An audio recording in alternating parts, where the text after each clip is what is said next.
Hello guys, welcome to Gladys Tech YouTube channel. In this video, we're talking about how to add music to BIGO Livestream. So if you want to do that, the first thing you have to do is to log into your BIGO Live app.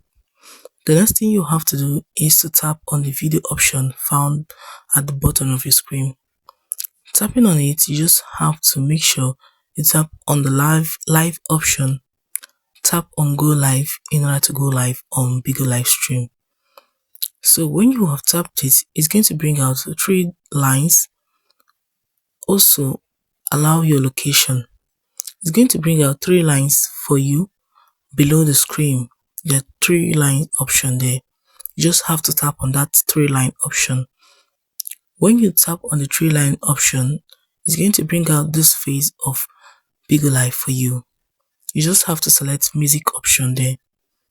So when you tap on music option, it's going to bring out this face for you.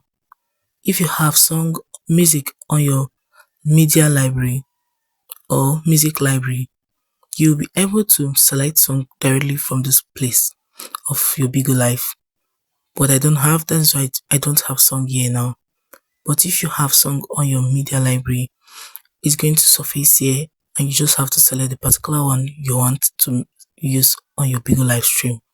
So guys, that is it on how to add music on your BIGO Livestream. If this video was helpful, do well to like, share, comment, and do not forget to subscribe to this video. It's going to help this video a lot. Thanks for watching.